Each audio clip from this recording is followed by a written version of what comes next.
Amis internautes, Just Matin News, bienvenue sur le plateau Covid-19. Autour de l'essentiel, vous êtes en compagnie de SS à la présentation.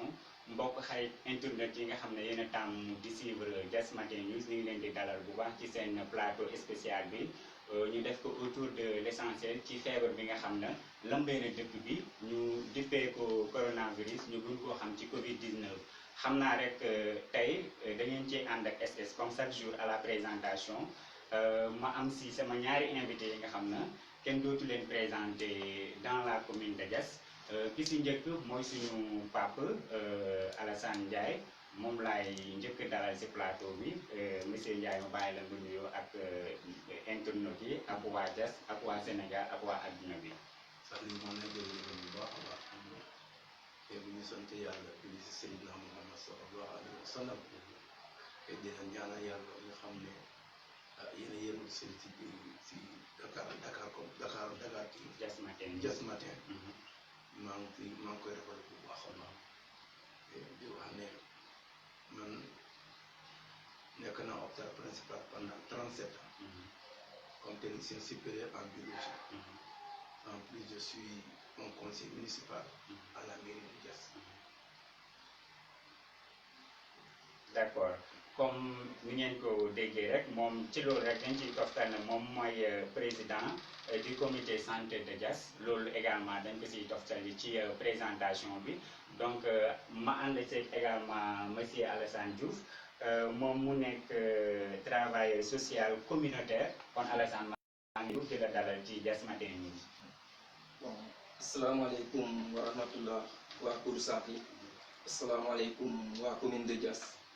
asalaamaaleykum aussi chers internautes Just Matin News ñu ngi leen di nuyu di leen ziar di leen sant aussi. Man maa ngi tudd Alassane Diouf dëkk Diass di travailleur social génne école nationale des travailleurs sociaux spécialisés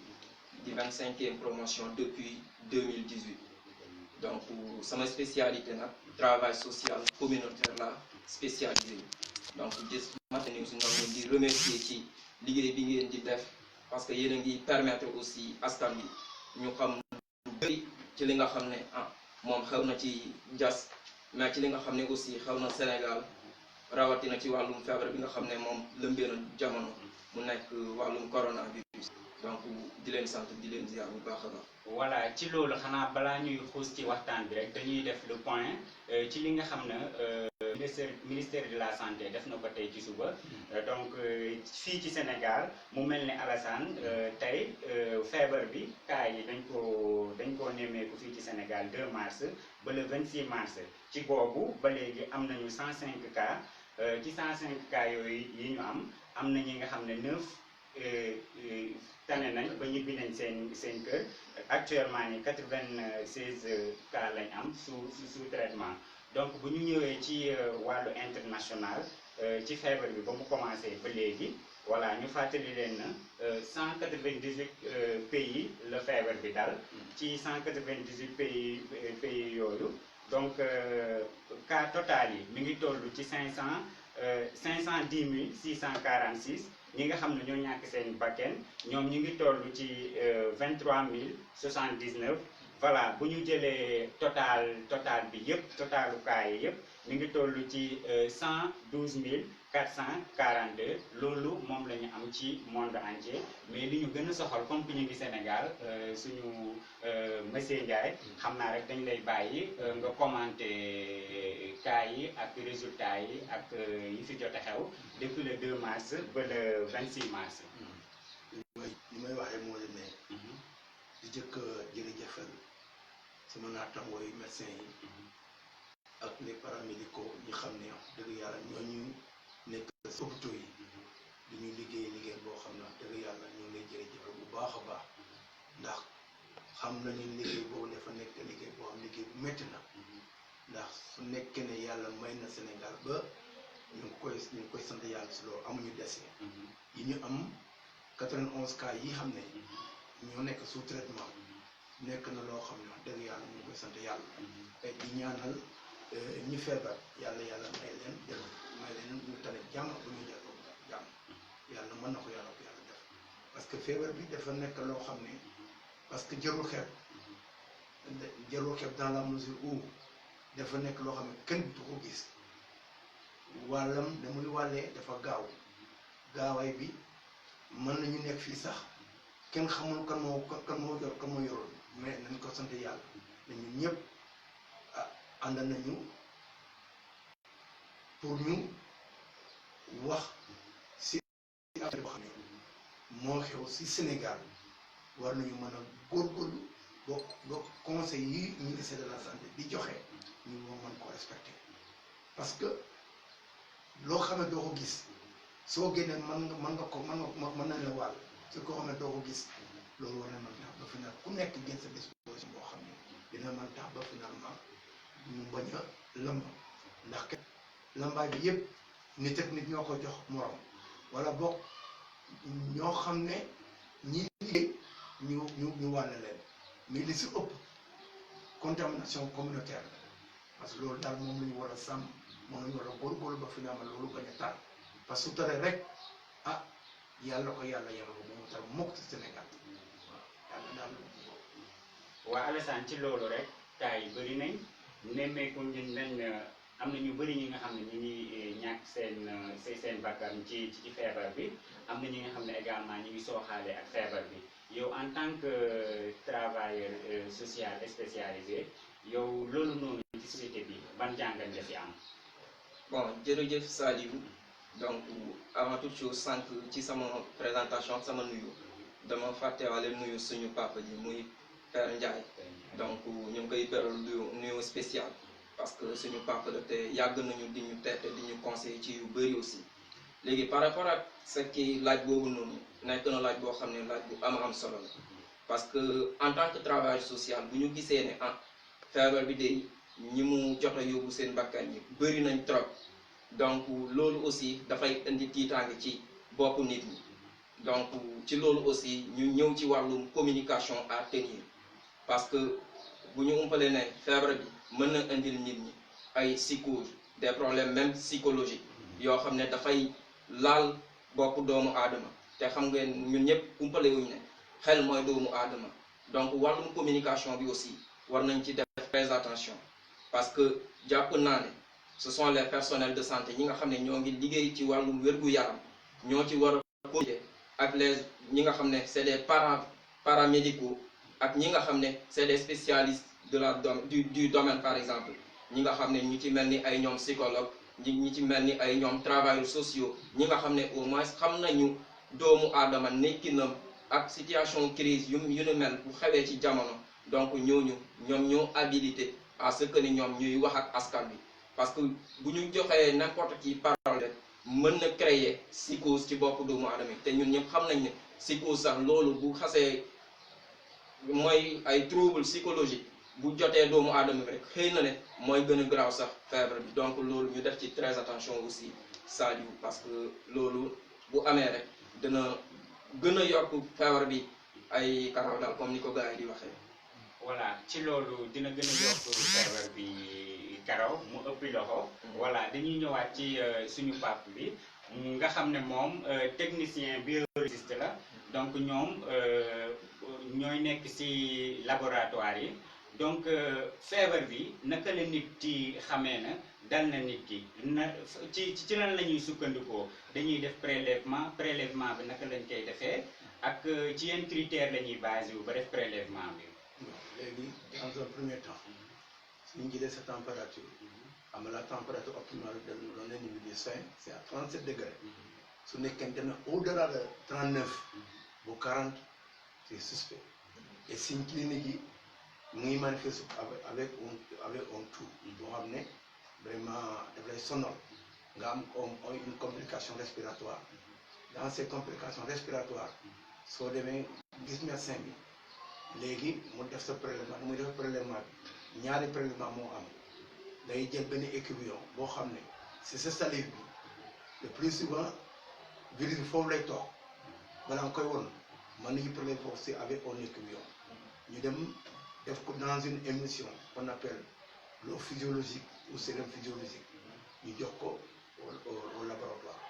beneen bi prise de sang boo xam ne malade bi dañ ko def prise de sang suñu defee prise de sang boobu nag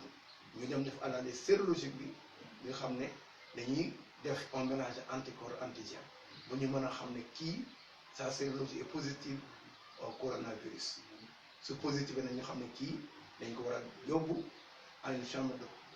boo xam ne dañ ko isolé ñu mën ko defar traitement bi nag suñu nee ba si kanam ñu seet comment parce que traitement ambulatoire ça dépend de pays en pays mais nag le plus souvent parce que la chloroquine qu'on appelle le nom scientifique de la chloroquine Azadirachta indica, c'est dans la famille des muriacées. C'est un produit parce que qu'on appelle mine. La chloroquine a en effet, effectivement, les scientifiques, mes collègues que j'ai interrogés, effectivement, ils disent qu'avec la chloroquine, on peut avoir des résultats. Donc les résultats là se confirment au niveau du Sénégal. Dieu merci, il y a là où on continue.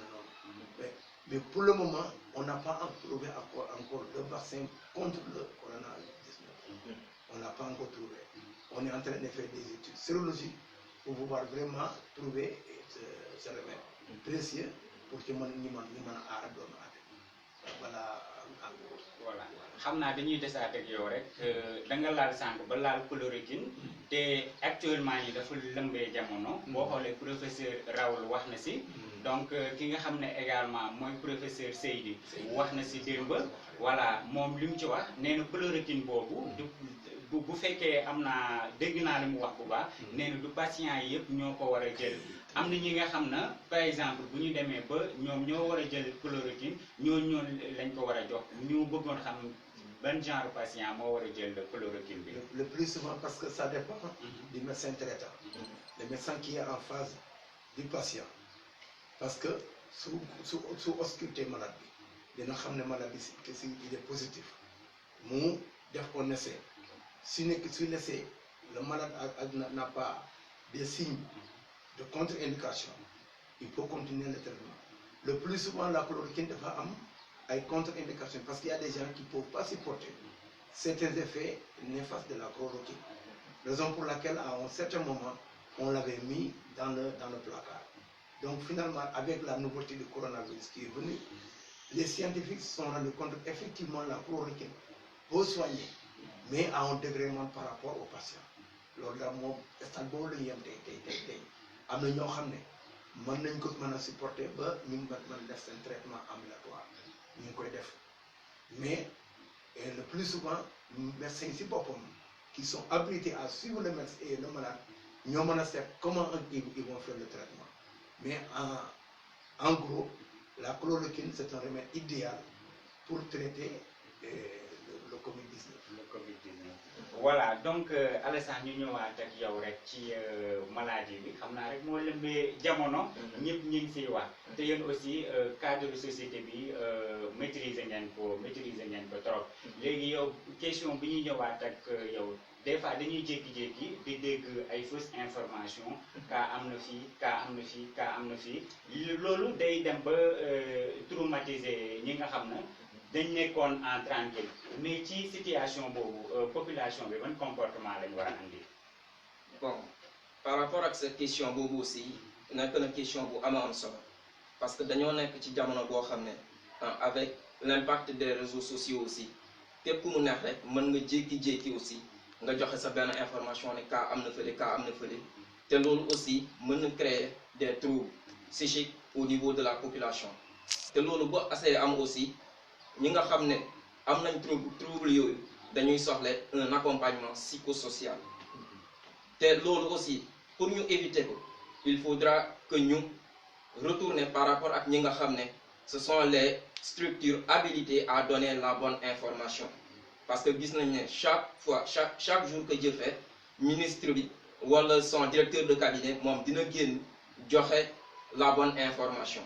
je pense que ce sont les seuls habilité ñi nga xam ne ñoo war a joxe information ñu dul ñooñu information boo xam ne jot nañ ko ci réseaux sociaux yi wala feneen nañ jàpp ne information boobu c'est pas valide c'est pas du tout avéré parce que ñooñu ñoo am pour ñu def test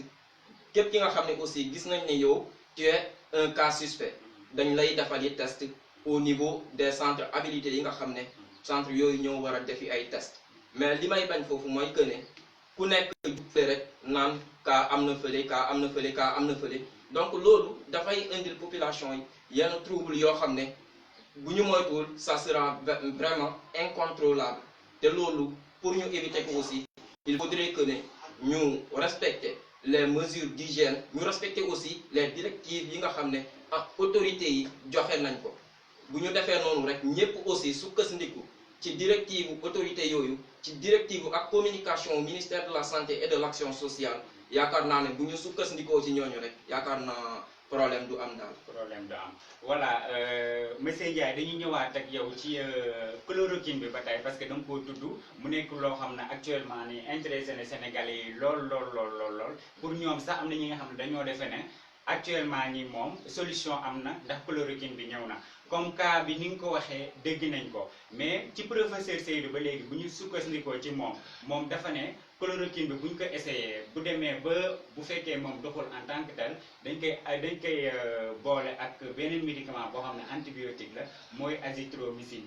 loolu noonu ban patient lañ koy jox parce que dama dégg ne am na patient yoo xam ne ñoom seen traitement bi c'est symptomatique am na ñi nga xam ne dañuy dem ba am problème respiratoire ñu am détresse respiratoire affaire bu demee ba foofu la ñuy joxe chloroquine bi voilà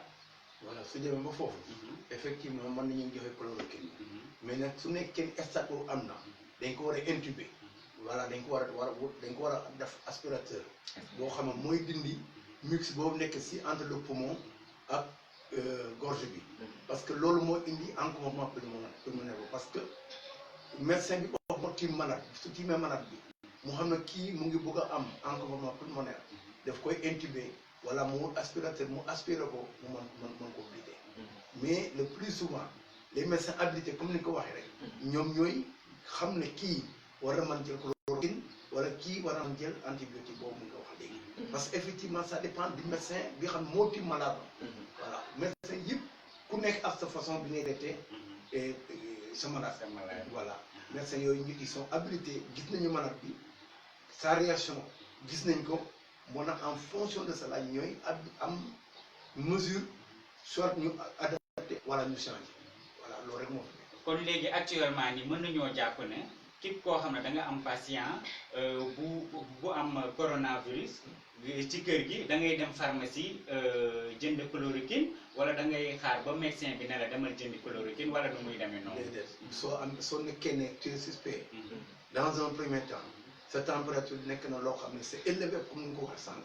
léegi dama war a dem si médecin habilité dans un centre par exemple centre boobu nag mooy xam wax na kii am na signes yi moo nag su ma amee signes yi ñooñu ñu def prélèvement bi envoyé ko à l'Institut Pasteur de Dakar pour ñu mën a confirmer ndax kii am na ko wala amu ko parce que nit amoo droit nga dem jëndi chloroquine sans une ordonnance. foog nga am ordonnance parce que la chloroquine c'est une molécule boo xam ne médecin si bopp ñoo xam ñooy xam ñu la ko délivrer naka nga ko jële te le plus souvent c'est les malades qui sont alités ñoom lañ koy jox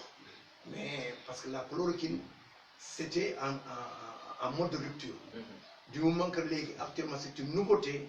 loolu tax les médecins dañ ko joxe noonu à la va-vite parce que c'est en fonction de la gravité de la situation ñu mën a jël seen matuwaay mën a jox médecin malade bi la chloroquine ou l'équivalent de notre produit loolu rek moo fi nekk parce que nit amul droit daal dem jëndi chloroquine damay jël déedéet. d'accord léegi Alassane ñu ñëw ci boobu ponk rek chloroquine bi xam nga société bi bu ñu déggee dara rek dans un premier temps dañuy defe ne lii nii war nañ koo mën a utiliser te monsieur Ndiaye comme ni nga ko waxee nii bu ma ko déggee chloroquine dafa mel ne ki nga xam ne dafa amee feebar bi ñuy wax Covid-19 dafa war a dem ci médecin mu ne ko war nga mën a jël chloroquine pour traitement bi ci foofu ban message ngay jox waa société bi ñi nga xam ne ñooy amee feebar boobu ak seen patients yi. merci encore Saliou ci question bu am solo boobu par rapport ak chloroquine bi parce que ñun ñëpp umpale wuñu ne dañoo nekk ci société boo xam ne dañoo am suñuy valeur am suñuy croyance donc loolu aussi mën na nekk loo xam ne mën nañ ci sukkandiku pour xeex feebar bi aussi comme loolu mën na nekk aussi blocage pour gën a lawal feebar bi donc ci loolu rek réaction sociale bi parce que nit ñi bu ñu déggee ne ah chloroquine day faj feebar bi donc c'est tout à fait normal que nit ñi réagir loolu la ñuy wax réaction sociale parce que bu ñu déggee ne feebar bi day raye ci à travers les médias ñu ngi koy dégg à chaque fois yàlla bu mu rey kenn Sénégal ñu ngi dégg un peu partout à travers l'étranger que ni feebar bi mu ngi rey des centaines de personnes donc fii aussi à travers nos valeurs suñuy gëm-gëm suñuy croyance suñuy éducation bu ñu déggee ne ah am na loo xam ne moom day faj feebar bi donc ñun ñépp réaction sociale bi dañuy njëkkante pour dem uuti chloroquine même bu fekkee ne médecin bi deful prescription defaruñu leen prescription ñi nga xam ne ñoo ngi profité di ci jël aussi donc damay rebondir par rapport ak li ma waxoon sànq rek dañoo nekk ci réew moo xam ne dafa organisé wu am ay ministères am ay structures yi nga xam ne ah bu la lii dalee nee nañ la demal fële boo soxlawee lii demal fële donc par rapport à la chloroquine damay rejoindre sama papa Ndiaye sànq rek donc par rapport niñ ko war a jëfandikoo parce que nit ki rek warul jékki-jékki rek mu ne non bàyyil ma dem pharmacie jëli chloroquine parce que damay xeex coronavirus bi médecin moo la war a prescrire dose bi nga xam ne moom nga war a jël ci chloroquine moom wax na ko ci biir waxam sànq nee nañ chloroquine bi c'est pour ñi nga xam ne dañoo alité c'est-à-dire ñoom nekk nañ hôpital ñoom ñu toog fa soxla chloroquine donc médecin bi dans ce cas de figure là moom mooy xam nit ki par exemple yow ban dose nga ci soxla moom mu defal la prescription comme ça boo demee nga jël dose boobu mais bu nit ñi di njëkkante rek naan non dañuy uuti chloroquine loolu aussi boo moytuwul mën nañoo indil loraange ci société bi de manière générale. dëgg la léegi dañuy ñëwaat ci monsieur Ndiaye ba tey rek ñu laaj la rek xam nga analyse bi ci biir labo bi biologiste yaa ngi si biir ak patient yaa ngi si biir ñi nga xam ne ñoom ñooy def prélèvement bi ñi nga xam ne ñooy def analyse bi est-ce que ñoom nekkuñu risque pour ñu contaminer feebar bi. ok am nañu risque yu bare boo xam ne vraiment am na c'est réel. mais nag en matière quand on a choisi un métier tu prends les risques. tu prends les devants pour que nga bañ a am contamination bi. dans un premier temps da nga jël masque. da nga jël gant yoo xam ne parce que contact bi entre main ak main la. yow nga silmu si wala nga laal sa gémmiñ yow su nekkee ne kooku am na à la couleur di nga ko am. parce que loolu la donc mesures yi ngay jël en tant que technicien da nga jël sa masque jël sa gant travailler proprement sans pour autant nga mélanger sa liggéey parce que da ngay war a concentrer su li ngay def parce que sérologie dafa nekk loo xam ne parce que le sérum du malade il y a tous les anticorps qui sont là-dedans donc finalement war nga jël masque nga protéger d'abord war nga jël gant nga mën a protéger d'abord donc yooyu daal moo nekk des signes yoo xam ne en tant que technicien moom war a def au préalable nga jël sa précaution yoo xam ne moom ngay def soo paree nga jël gants yooyu jël masque yooyu nga dem sànni à la poubelle nga dem raxasu ba set avec de l'eau de javel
sur 100 tests réalisés mais 100 tests yooyu est-ce que affaire yi du jaxasoo ci biir ñu jël bu monsieur X mélange ko ak bu monsieur Y. c'est-à-dire dans un premier temps ma lay suñ nommé Alassane Ndiaye 6 Alsane ak kële ku nekk da nga am numéro malade yëpp dañu am numéro de 1 jusqu'à 10 seen bulletin nga teg ko nii il faut que tu travailles en fonction du numéro boo gis nga soo jëlee sérum bi nga teg ko na ne donc doo par rapport au 2 ba soo ko jëlee nga teg ko na ne ba ci mat nga xam ne yëpp mat na léegi nag nga soog a dem léegi dugal ko si machine bi machine nag mooy kii jox la sa résultat au bout de 10 minutes à 15 minutes ça dépend des laboratoires waaw mu jox la résultat les trucs qui sont positifs parce que c'est technique mënuñu ko expliquer ba ngeen comprendre ko parce que foog nga tiim ko nga xam ne kii c'est positif parce que ay couleur la ñu jàpp par exemple couleur boo xam ne c'est rose nga xam ne kii c'est positif parce que couleur boo xam ne c'est jaune c'est négatif donc finalement noonu lañ koy xamee parce que de 1 c'est négatif 2 négatif nga dem ba 5 c'est positif day changer couleur par rapport à 1 ak 2 ak 3 ak 4 voilà. D'accord mais affaire yi daal comme presque ban système la ñuy utiliser ci Covid 19 bi prélèvement sanguin la ñuy utiliser wala kii prélèvement sanguin la ñuy utiliser fii. waaw moom la ñuy utiliser. au niveau de la le prélèvement sanguin c'est plus fiable. moom la ñuy jël moom la ñuy liggéey au niveau de l'Institut Pasteur qui est seul habilité en fonction de l'accord avec le ministre de la santé ñoom ñooy def test yi. mais fan je crois am na cellule boo xam ne cellule de crise boo xam ne on a détaché un laboratoire ñu ngi ko def je crois mais nag c'est l'Institut Pasteur qui est seul habilité à faire la sérologie du Covid-19. D'accord waaw Alassane dañuy ñëw ak yow wàcc ak yow dans la commune de Diass xam nga commune de Diass wax naa ko ci sama émission keroog dañ koy waxaat tey commune de Diass ku ko wax nga wax buntu coronavirus bi xam nga lu tax ma wax loolu ndax aéroport baa ngi fi aéroport ñi nga xam ne ñoo jógee extérieur di ñëw fii la ñuy wàcc bien vrai que liggéey léegi arrêté nañ ko mais au début nekkoon nañ en risque et jusqu'à présent entreprise bi ñuy wax Vanus également mi ngi dans la commune de Diass ak Siagro ak yeneen entreprise donc nit ñi précaution yi nga xam ne jël nañ ko mais à l'heure actuelle bi nga xam ne dañoo nekk crise ñëpp pratiquement seen activité dañ ko arrêté yow en tant que travailleur social est-ce que maire yooyu bu ñu arrêté seen liggéey bi du impact ci ñoom dans le cadre social. waaw jërëjëf encore une fois de plus ci question bu am solo bi nga laaj noonu donc par rapport ak entreprise yi nga xam ne bu tëjee ndax du am ay impact social ci ñi nga xam ne ñooy liggéey ci entreprise yéene mel parce que feebar aussi surtout genre feebar yu mel ni bu ñëwee impact yi dafay bëri dina am impact sanitaire dina am impact social dina am impact psychosocial dina am aussi impact économique ci wàllum koom te loolu lépp yaakaar naa ne dañ ci war a jël ay mesures yi nga xam ne mesures yu am solo. Alassane nga may ñu di jël kii dafa bëgg participer. voilà benn kii la benn pharmacien la. voilà ñu may ko monsieur Ndiaye moom daa bëgg participer ci émission bi docteur Sall la. waaw docteur ñu ngi lay nuyu. da nga koy def moom. waaw ñu ngi lay nuyu sëñ Saliou. ñu ngi lay fay bu baax di la dalal ci Diass Matin News ci plateau Covid 19 autour de l'essentiel. waaw jërëjëf ñu ngi lay nuyu di nuyu ñi ngeen toogal. merci beaucoup. waaw ñu bàyyi rek nga participer ci émission bi.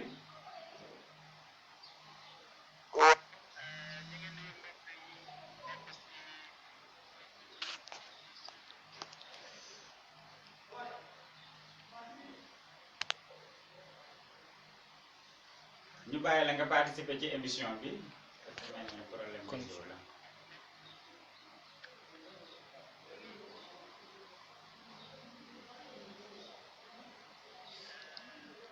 waaw Alassane xam naa dañuy continuer peut-être boo woote waatee ñu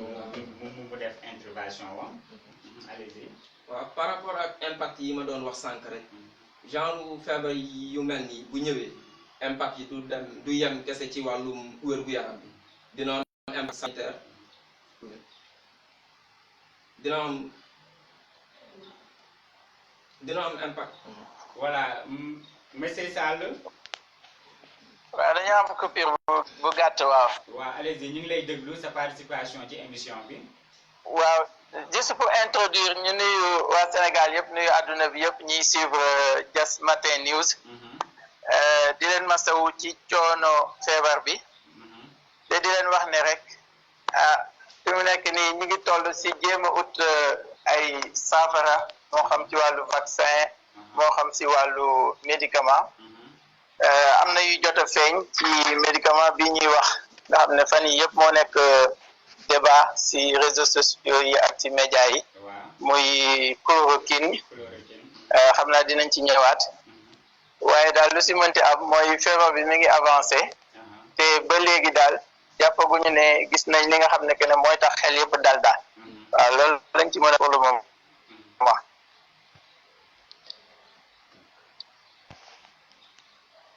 waa ñu ngi koy remercier bu baax a baax moom docteur Sall lan ngay andi si chloroquine bi. waaw chloroquine bi li nga xam ne moo andi professeur bi ñuy wax Didier Raoult mu def si étude bu gàtt boo xam ne daf ko def si institut moom mi ngi nekk Marseille dafa def benn étude bu gàtt si 24 malades yoo xam ne que ne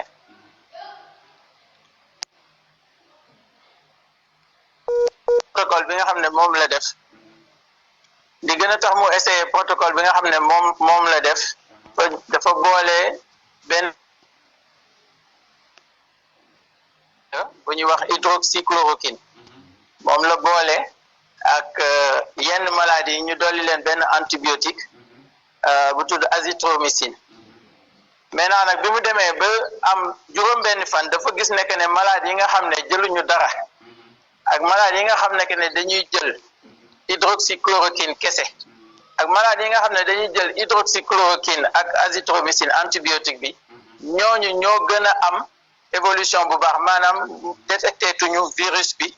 si seeni lor bi ñu seetee seeni lor xool ci virus bi Covid-19 bi 75% des 24 malades amatuñu woon virus bi léegi nag mu nekk premier test boo xam ne gis nañ ko ci côté science buy wane ne que ne am na loo xam ne mën na tax patient yi tane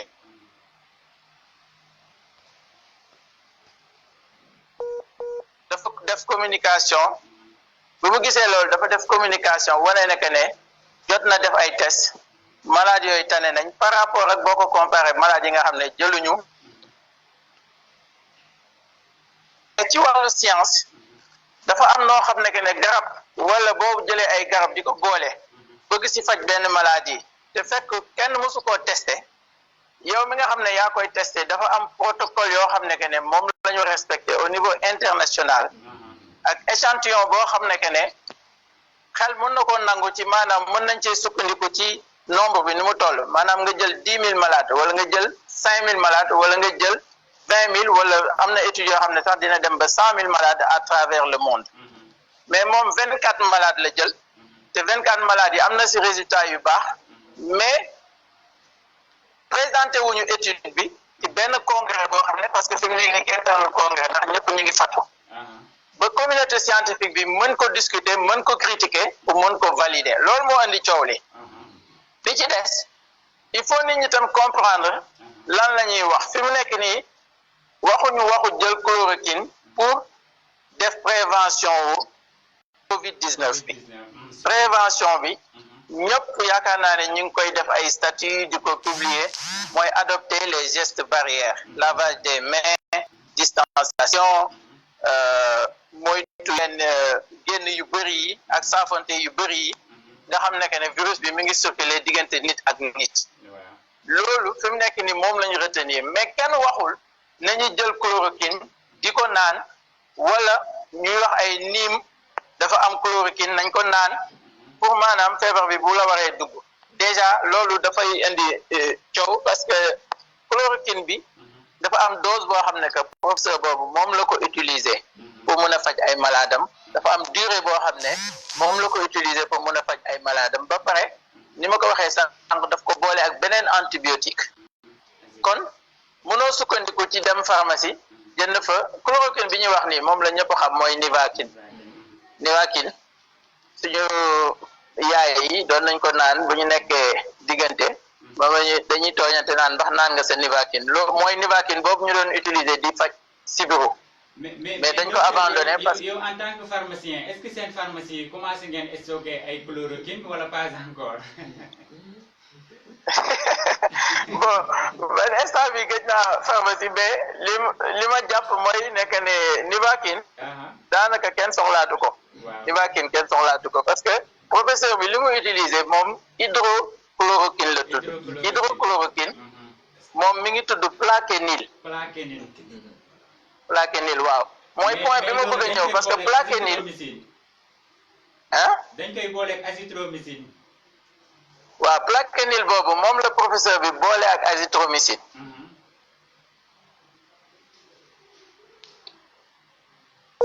il faut nit ñi comprendre ne que ne soo gisee coow lu bëri il faut nit ñi comprendre ne que ne maladie bi fii mu toll ci maanaam nombre de malades ak intérêt qui sont derrière kon moo njëkk a gis garab bi nga xam ne mooy faj maladie bi kooku dafa am ay intérêt économique yu nekk derrière ban pays wala ban laboratoire mooy moom médicament bi nga xam ne moom la ñëpp war a utiliser loolu dafa am ay enjeu économique yu am solo te aujourd'hui garab boobu ñuy wax ni plaquenil garab boobu laboratoire français bu tudd Sanofi moo koy def donc léegi am na beneen xeex boo xam ne ci suuf lay nekk boo xam ne maanaam bu fekkee ne professeur bi lii mu jot a gis dal na xel waroon nañ ko gaaw a yaatal xool ma xam baax na rapidement ñu valider ko parce que suñ ko valider Sanofi laboratoire français mooy narate li ñu mën a wax mooy teggi natt bi quoi comprendre léegi enjeu boobu nag am na yeneen intérêt yoo xam ne par exemple ça peut être des intérêts américains wala d'autres pays dans le monde qui veulent pas que la France soit au devant nekk en fait au devant du traitement de cette maladie parce que ku njëkk a trouver rek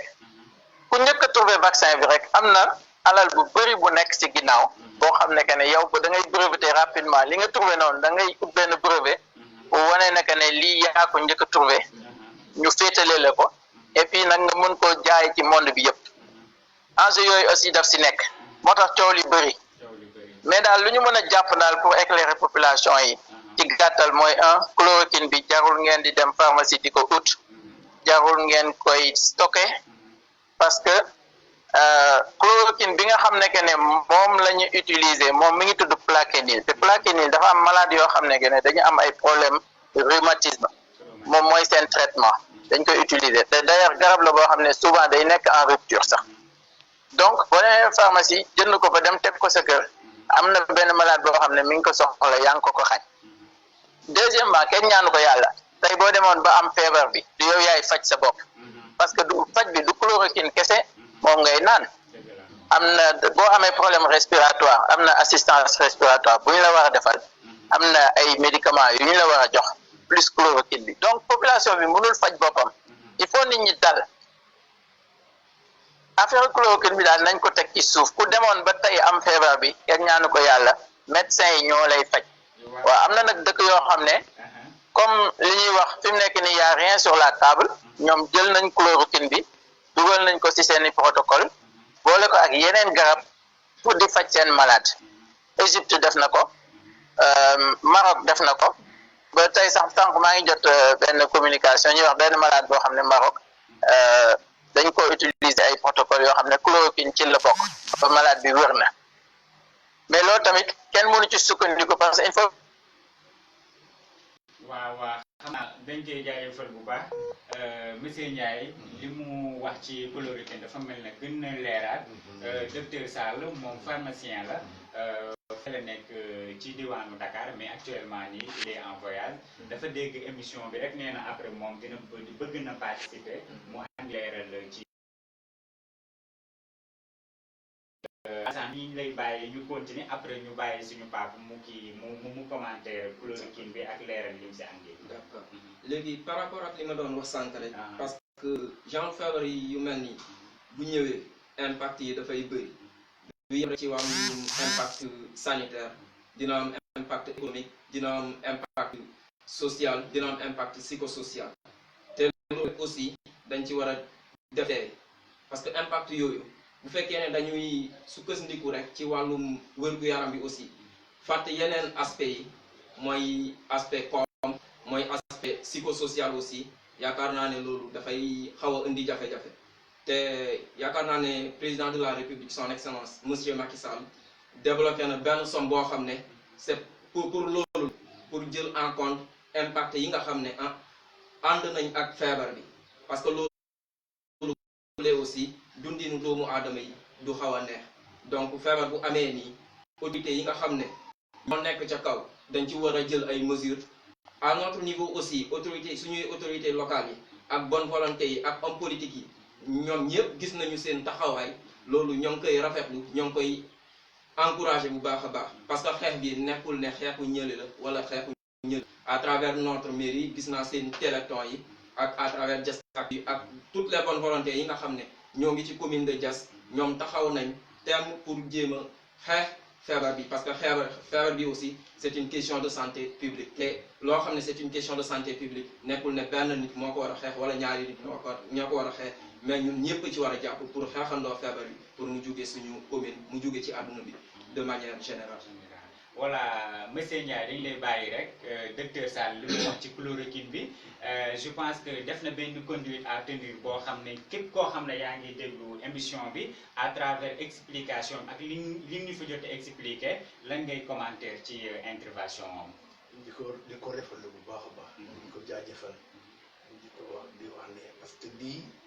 mooy tax ba ñu génne ci situation bi. parce que lu mel ne su nekkee am na nit ñoo xam ne ñu ngi koy gis ñu ngi koy seetaan.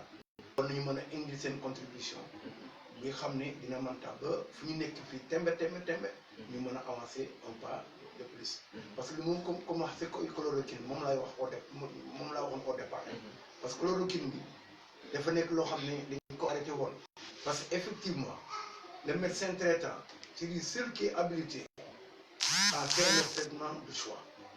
parce que effectivement le pharmacien il a raison parce que la plaquenine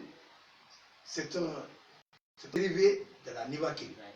donc finalement su nekkee médecin bi si boppam xam na ne kii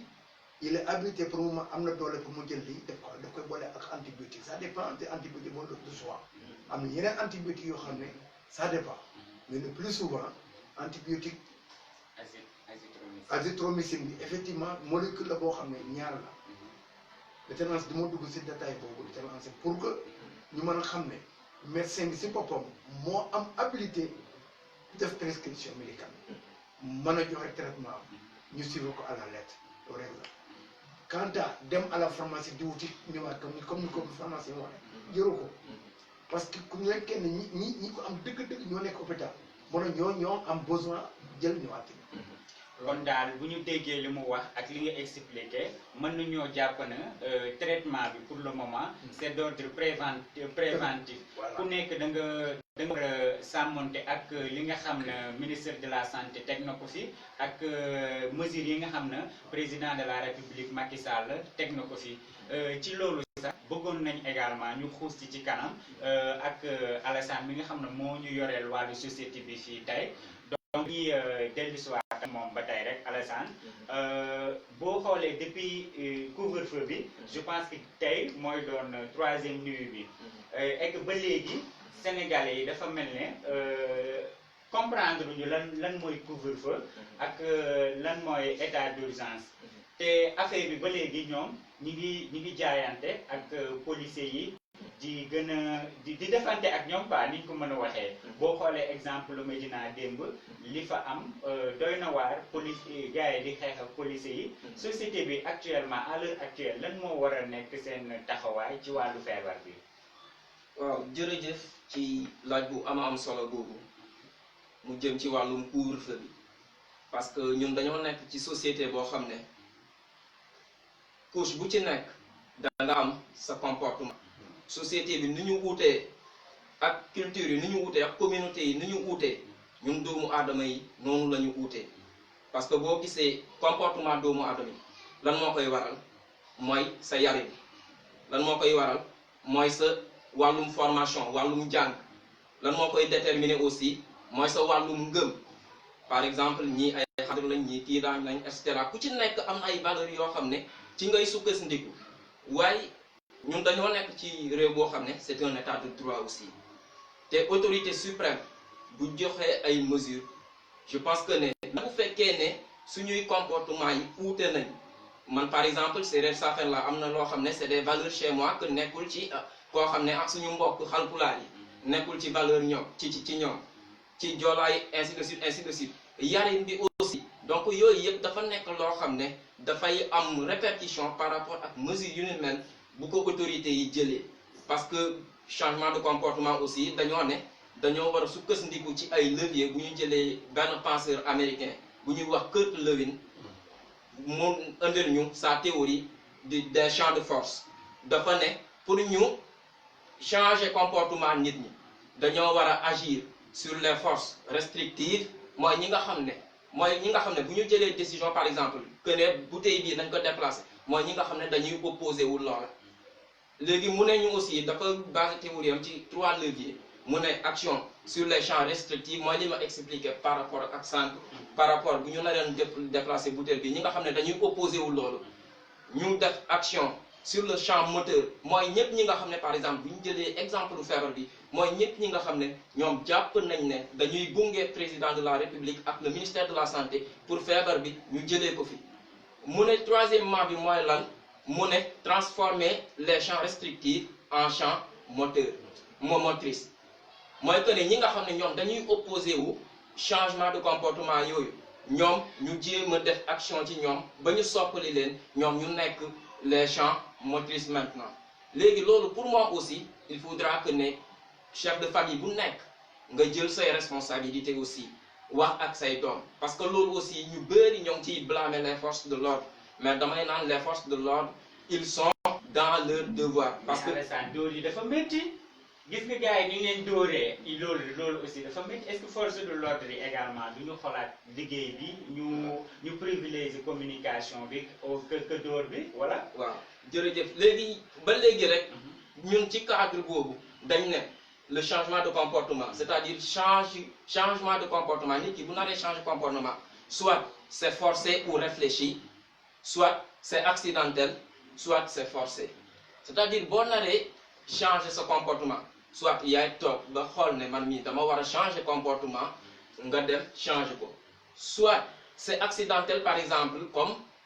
dara xew fële par exemple muy taw nga xam ne taw bi bu ma ci génnee du ma arranger donc ma ne non bàyyi ma toog suñu kër soit nag c'est forcé te yaakaar naa ne képp koo xam ne yow am nga xel ànd nga ak sa xel aussi autorités yi suprêmes yi bu ñu jëlee ay mesures yow waroo nangu ñu lay imposer un changement de comportement boo xam ne ça sera forcé donc je ne cautionné wu ma violence parce que man je suis un travailleur social toute forme de violence je suis contre mais aussi il faudra que ne ñun askan wi ñu respecter mesures yi nga xam ne autorités yi jël nañ ko parce que autorités yooyu ñoom la askanu Sénégal óolu ñu ne leen yoral leen ñu suñuy réew donc bu ñu demee bay défier autorités yooyu aussi donc day xaw a nuru leneen dóor yi moom métti na trop mais képp koo xam ne bëggoo ñu dóor la aussi na nga tënku ci mesures yi nga xam ne autorités yi jël nañ mais balaa may ñëw ci monsieur Ndiaye Alassane dama ne xam nga dëkk bi dafa am lu opposition bi def lu am solo ñoom ñëpp ñu àcc si Macky Sall ci jàmm ak salaam ak li nga xam ne moo xew si dëkk bi démb xaw ma barki démb gis nañu Sonko moom mu dem palais gis nañu Idrissa Seck moom mu dem palais gis nañu comment dirais-je opposition bi lépp daal ba tey sax am na ñi nga xam ne dinañ dem palais pour ñu waxtaan ak Macky Sall tolluwaayu réew mi est-ce que jamono bi léegi est-ce que opposition am na ak pouvoir dafa mel ne ñëpp dañoo boo nekk ci benn cercle boo xam ne benn la pour ñu xeex lii di Covid 19. léegi société bi est-ce que ñoom tamit il n'est pas temps ñu associer suñu xol yi ñu doon benn xeex noonu bi nga xam ne mooy Covid 19 mu jóge Sénégal jóge dans le monde entier. waaw jërëjëf yaakaar naa loolu moom suñu devise réew moo ko njëkk wax moom moo ne un peuple un but une foi te lii aussi wax naa ko sànq c'est une question de santé publique te une question de santé publique aussi bu dalee kenn fële man mi nga xam ne maa ngi toog jas fii peut-être que ne du ma épargner loolu moo tax fi ñu toll nii aussi président de la république son excellence Macky Sall ak opposition bi nga xam ne ñoom comprendre nañ enjeu wu feebar bi parce que xam nañ ne bu touché benn zone fële mën na touché beneen zone fële ñoom ñëpp ñu regroupé wu autour de l'essentiel mooy que ne le combat contre l'ennemi commun loolu aussi moom moo war a ñëw ba ci askan yi gox-goxaan yi te loolu yaakaar naa ne ñun ñëpp ci côté boobu la ñu toll fu mu toll nii parce que yow mii Saliou li ngay def nii à travers émission bi ngay def nii muy sensibiliser nit ñi di leen xamal wàllum feebar bi gravité bi ak danger bi ak man mi nga xam ne travailleur social la ak sama papa bi nga xam ne moom ancien médecin la et cetera ak képp koo xam ne moom yaa ngi ci communauté bi yaa ngi ci askan bi da nga war a ñëw ñu joxante loxo pour xeex ennemi commun bi parce que ennemi bi nekkul ne ennemi Diop la wala nekkul ne ennemi Pandia la wala nekkul ne ennemi Pa Alsane la mais ennemi askan bi yëpp la donc askan bi yëpp ñoo ci war a tënku taxaw pour xeex ennemi bi pour mu jóge ci àdduna bi de manière générale. voilà ba tey mbokk internet yi ñu leen di fàttali ne yéen a ngi suivre Dias Matin News ci seen émission Covid 19 autour de l'essentiel ñu am fi Alassane Diouf ak suñu père Ndiaye monsieur Ndiaye bu ko defee rek dañoo xuusan yow sànq ci wàllu biologiste bi ñu laaj la affaire yi naka lañ koy préparé foofu ñu dem sa balaa chloroquine bi léegi dañuy wàcc fii nga xam ne mooy suñu dëkk commune de Dias ñu ñëw ak yow xuus tuuti ak centre de santé bi nee nañu yow yaay président comité santé bi nga xam ne moo nekk Dias yéen yow mi nga xam ne yaay président kii comité santé de Dias bi nga déggee feebar bi ak bii feebar bi ñëwee ba egg si Sénégal lan mooy sa réaction. jërëjëf Sall parce que di rafetlu lool sa question bi question boo xam ne bu am solo la mais balaa may xuus si boobu nag di ndokkale monsieur le président de la république son excellence Macky Sall si geste bu mu def woo opposition bi comme ni ko sama doom ji waxee Alassane nekk na loo xam ne parce que ñun ñëpp ñoo war a nekk benn pour ñu mën a xeex Covid 19 parce que nekk na loo xam ne lu sérieux la moom nag opposition ak pouvoir dañu war a lankoo boole seen doole pour ñu mën a xeex Covid 19 nekk na loo xam ne dëgg si yàlla ku mu tiitalul wax dëgg yàlla dara du la tiital te aussi je rends hommage aux forces de l'ordre comme ni ko Alassane waxee parce que force restera à la loi man je peux pas cautionner parce que ñi nekk toog seen kër sans lieu kenn dóorul leen mais ñi génne bu enfreindre la loi ñoom la ñuy dóor parce que dañoo xam ne lii état de droit la toog leen seen kër pour ñu jéem a seen def seen sécurité moi je pense que problème de civisme moo manqué au Sénégal nañ ko wax civisme moo manqué au Sénégal comme ni ko Alassane waxee parce que kat nit ki su nekkee ne wax na ne lii def ko ndax nga am jàmm waaye def ca ko def waaye jàmm am boobu su passé ma ñëw sa question bi ñun en tant que le comité de santé ñu xam ne appellation bi changé na au moins l'année passée c'est le comité de développement sanitaire moo xam ne ministère moo ñu ko jox population bi delloo ñu ki ñu jot mais bu ñu déggee ne lii am na wax dëgg si yàlla dañuy jël sunu matuwaay jël sunu javel jënd sunu fekk nag la Siagro mooy sunu partenaire mooy ñu matériel bare souple masque am nañu si masque une centaine wax dëgg yàlla loolu ñu ngi koy jërëjëf bu baax a baax malgré ñun bindal na la lettre de remerciement à l'encontre de la Siagro qui est notre partenaire qui nous a donné du matériel à hauteur de 300 et quelques millions ñu partagé yëpp loolu au niveau des postes de santé de la commune de Dias en plus ñu jàppale le district donc ñun suñu déggee loolu dañuy jël suñu matuwaay jël loo xam ne ñu mën a def loo xam ne su ñëwee dinañu mën a faagaga parce que am na loo xam ne ñun ñu ngi ci aéroport bi am nañu sax ay cas yoo xam ne ICP bi ak sage-femme bi vraiment ils travaillent jour et nuit à l'encontre de ces volants mais vraiment ñu ngi def liggéey boo am solo mais nag amaguñu cas boo xam ne c'est suspect au niveau de la commune de Diass ñu ngi koy sant yàlla bu baax a baax parce que yëpp suñu matuwaay yëpp jël nañ ko di remercier au passage Mamadou Ndior mi xam ne def na action positive à l'encontre de la guerre du Covid-19 parce que jox nañu benn pistolet boo xam mooy détecter température bi parce que ça coûte dans l'ordre de 200 et quelques mille bon nag su nekkee indi nañu ko c'est une occasion pour ñu mën ko jërëjëfal di ko wax en politique il faut oser investir pour la population parce que ñoo ngi ko soxla ëllëg li si tegu aussi la mairie indi nañu aussi ay accessoires yoo xam ne vraiment ñu ngi koy sant ñu ngi koy gërëm bu baax a baax ndax kat effectivement moom la mairie ñu ñu jàppale si en appui financier en production de médicaments man nag loolu rafet na ñu wax ne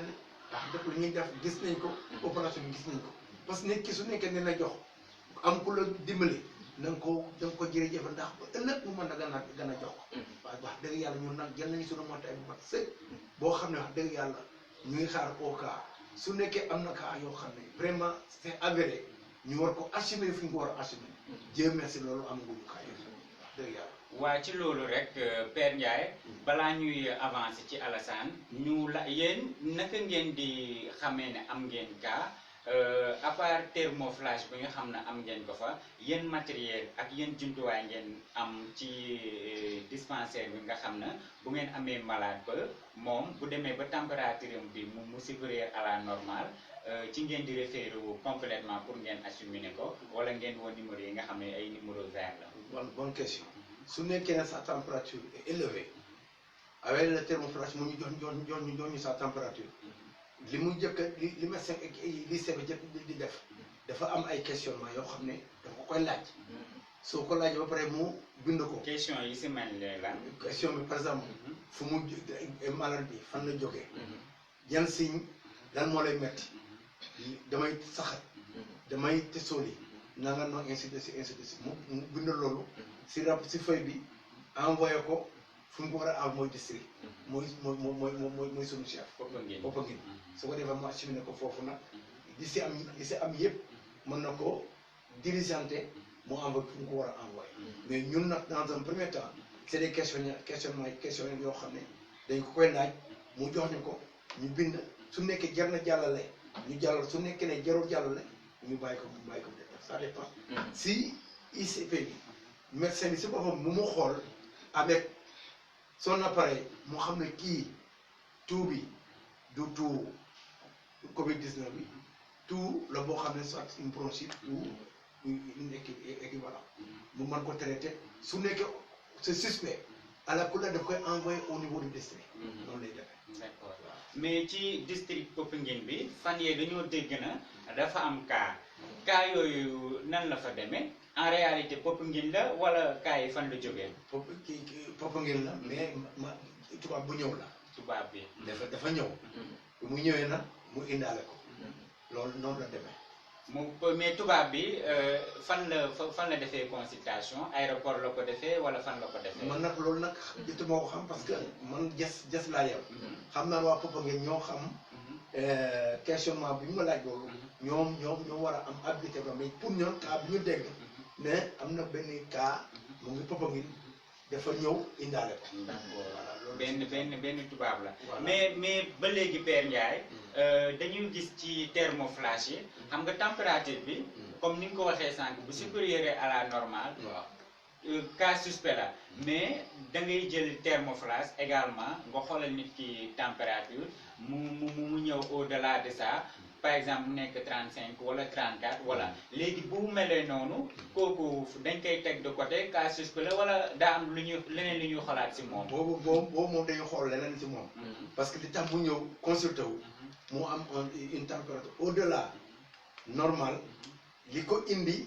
médecin bi si boppam moo koy questionné su nekkee ne jar na mu bindal ko ordonnance mu bindal ko ordonnance mu dem defi traitement bokkul ak un cas suspect c'est au-delà de 39 su nekkee am nga 39 avec questionnement ji mu la wax sànq su nekkee questionné ko ba ñu xam ne kii c'est avéré ñu envoyé ko dañ koy différé au district mu mën a nag def liggéeyam noonu lay demee. d'accord xam naa Alassane dañuy ñëwaat si yow rek puusaat yow ci cas bi ba léegi ñu ngi ci Covid 19 bi plateau autour de l'essentiel société bi Alassane xam nga instant yi kenn demul pratiquement kenn dikkul mais impact boobu noonu muy andi ci société bi est-ce que état bi mën na engorger loolu bi ñu rek am budget boo xam na kii na ko génne ko pour ñi nga xam ne ñoo nekk pour les ménages ak ñi nga xam ne ñoo nekk diaspora donc cadre de figure boobu lan ngi si commentaire. bon jërëjëf encore ci laaj bu amati solo boobu par rapport ak ndimbal li nga xam ne état bi moom génnee na pour jox ko ñi nga xam ne ñoom ñooy askan parce que bu ñu fàtte ne aussi état bi yow la man la keneen la ñun ñëppay état te état bi bu ma nee état bi état au niveau central mooy à travers le président de la République et son gouvernement ak structure ak démembrement de état bi yëpp ñi nga xam ne ñoom dugal nañ seen loxo ci poche pour ñu fànq feebar bi nga xam ne moom lëmbee na fi léegi dem ak dikk bi dootul yomb parce que ci mesures yi loolu aussi ci la bokk mais ñun aussi à travers nos communautés te yaakaar naa ne loolu yàgg nañ ko commencé ñoo ngi koy def fii plus particulièrement dans la commune de Diass ubbi nañ ay téléthon yoo xam ne ñoo ngi koy def pour ndimbali ay familles yi nga xam ne gis nañ ne ay néew di doole lañ te loolu aussi yaakaar naa état war nañ ci def liggéey bu am solo parce que ndimbal loolu aussi après buñ ko collectionné ba pare yaakaar naa ne war nañ dem ci direction yi nga xam ne ñoo def structure ñu defal la benn étude sur la structure étatique ñu defal la benn tissu social ñu étudier couche population bi te loolu yaakaar naa ne chiffres yi bu ñu demee à l'ANSD mën nañ ko fa am bu ñu demee aussi direction générale de l'action sociale mën nañ ko fa am parce que c'est bon de collecter des dons etc mais après nañuy defee dons yooyu fañ koy utiliser nañ koy séddalee loolu c'est ça la grande question que je me pose te loolu aussi am nañ ñoo xam ne dañ leen a former pour mbir yu mel noonu ñoo xam ne au moins dinañ def ay études qualitatives wala études quantitatives ci gox yu nekk te loolu aussi yaakaar naa ne chef de quartier yi chef de village yi mën nañ ci jàppale ak président d'ASC yi mën nañ ci jàppale état central parce que ñun ñëpp ñoo gën a xam monsieur le président de la république Macky Sall suñu Diass gi par exemple sama quartier fële am na chef de quartier Njéefun fii am na chef de quartier boo demee Buuxu Mbayaar et cetera donc yooyu buñ ko collecté ba pare pour séddale bi damay ñaan rek bu fekkee ne mën na nekk aussi au niveau de notre commune ci séddale dons yi nga xam ne ñoo koy def au niveau des téléthons ñu convoqué autorités yi nga xam ne ñoo nekk dans chaque village Diass ñu convoqué chef de village si possible même les chefs de quartier parce que ñooñu gën a xam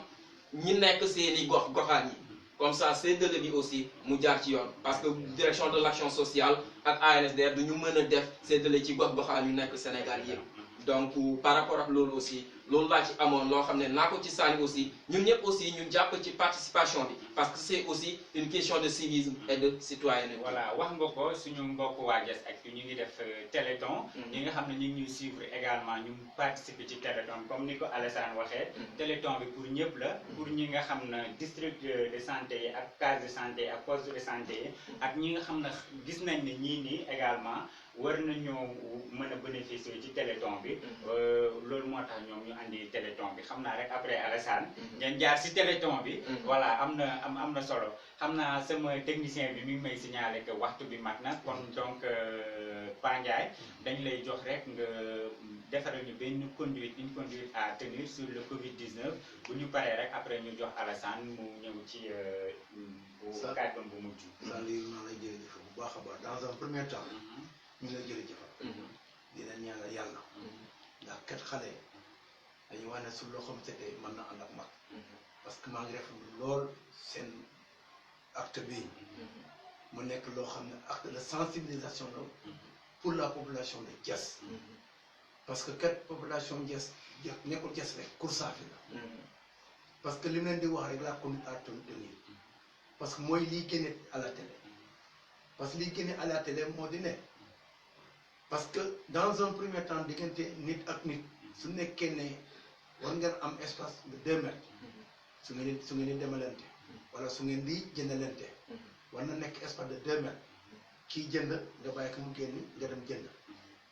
mais nag dajaloo bi si boppam wax dëgg yàlla moom la ministère bi la wax moom la chef de l'État bi wax pour que ñu mën a dajaloo bi moom la ñuy bañ de telle enseigne que su nekkee ne génn nga am loo xam ne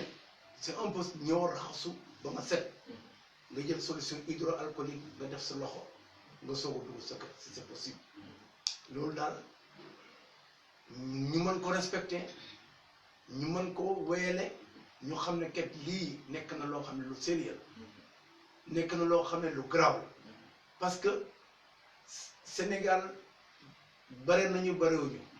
mënoon nañu ñaan yàlla mi xam ne mooy arrêté yàlla ko yàlla arrêté Saliou daal wax dëgg yàlla ñun maa ngi rafetlu lool seen démarche bi nekk na démarche boo xam ne elle est participative et inclusive pour le développement du Koursaafi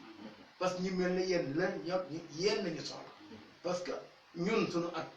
weesu na foo xam ne dañuy bokkante ak yéen mais su nekkee am nañu conseil yu leen ñu jox ngeen indi ñu ko mel nii dañ ko rafetlu ñu wax ne kat jërë ngeen jëf ñu nga continuer dans cette lancée di lancer waa Koursaafi ñu def très attention respecter couvre-feu bi respecter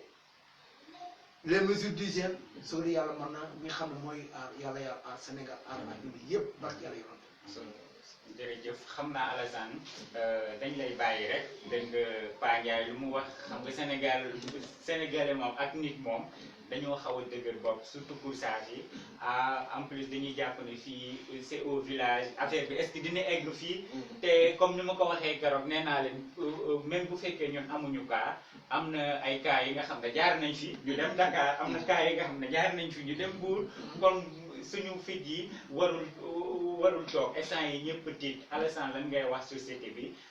ci cadre de figure boobu nga àndaale sa dernier mot ñu tëj émission bi. Bon par rapport ak li nga wax noonu rek lu am solo la parce que nañ ci sant yàlla aussi mën nañ wax alhamdulillahi rabbil alamin parce que ba fu mu toll nii ñun suñu gox bi muy commune de Diass yàlla def que na ne amagul benn cas te yàlla bu mu am benn cas aussi donc nañu gën a respecter mesures yi nga xam ne gouvernement bi joxe na ko les mesures d'hygiène ñu gën a respecter aussi couvre-feu bi nga xam ne autorité suprême yi aussi joxe nañ ko parce que loolu aussi dafay dellu rek ci suñu wér-gu-yaram aussi dafay dellu ci suñu kaaraange aussi parce que feebar bi aussi jàpp naa ne ñun ñëpp ñoo ko war a xeexandoo nekkul ne c'est le président de la république kese moo ko war a xeex nekkul ne c'est le ministère de la santé et de l'action sociale kese moo ko war a xeex mais askan bi yëpp ñoo ci war a jàpp pour ñu xeexandoo feebar bi mu jugee ci Diass mu jugee ci Sénégal jugee ci àdduna bi léegi sama mot de la fin nag mooy que ne damay dellu di sant yàlla di wax alhamdulillahi rabbil alamin di sant personnellement sama papa ji muy Pa Alassane Ndiaye mu nekk suñu papa yoo xam ne papa ju mat papa la papa ju responsable la depuis bu ñu nekkee tout temps moom fépp fu ñu gisee teeg moom rek moom daf ñuy conseiller di ñu jàppale di ñu naan teg leen ni seen tànk fii parce que yàlla def na ñu nag doomam ñoo jàngandoo donc bi ma jógee ci loolu aussi ci suñu papa Pa Ndiaye aussi maa ngi gërëm Saliou SS ak sa caméraman bi Diop ak bu ma leen gërëmee nag gërëmaale naa équipe bu Diass Matin News yëpp ci liggéey bi nga xam ne liggéey bu mëcc ayib li ngeen di def ci commune de Diass li ngeen di def à travers le Sénégal aussi parce que nit ki amul lenn lu dul fa nga dëkk donc ci loolu aussi maa ngi leen di encourager di leen a gën a ñaax ci li ngeen di def nii parce que lii aussi vous participez au développement de notre pays fa may terminer nag mooy que ne na ñëpp jàpp ci xeex bi pour feebar bi ñu jëlee ko ci commune de Diass jëlee ko ci Diass jëlee ko ci Diass jëlee ko Sénégal jëlee ko ci àdduna bi asalaamaaleykum. voilà ñi leen di remercier bu baax ba Pa Ndiaye ak Alassane également am naa satisfaction lool ci seen plateau bi vraiment am na solo question yi nga xam ne vraiment xaaroon naa ko si yéen répondre ngeen sax au delà de ça vraiment ñi leen di remercier bu baax lépp ñu lutter contre le Covid-19 donc Pa Ndiaye moo xam naa heure bi waroon na ko fekk moom muy noppalu ñu ñëw déranger ko mu toog ak ñun fii plus de 1 heure de temps vraiment loolu aussi ñu ngi siy jéggalu bu baax a baax Alassane également ñu ngi lay remercier ci disponibilité bi également di remercier toute l'équipe de Diass Matin News plus précisément suñu caméraman bi xale bi nga xam ne vraiment dafa jàmbaare si lu muy def saa yu ñu ko woowee du hésiter benn yoon mu ñëw jóg dafa jóge fii ba Buxu mais day dawaat balaa 20 heures di jot moom mu dellu Buxu parce que couvre-feu lañ nekk te dañoo war a respecter règles yi ak mesures yi nga xam ne teg nañ ko di remercier waa Diass Matin News ñëpp ñi nga xam ne ñoom ñooy def concept yi ñu ne SS demal nga def émission nga réaliser donc ñoom également ñu ngi xool après bu ñu paree ñu defaat briefing sur la situation Covid-19 au niveau du Sénégal et au niveau de la commune de Diass. C'était à la présentation de SS, donc je vous remercie, à très bientôt.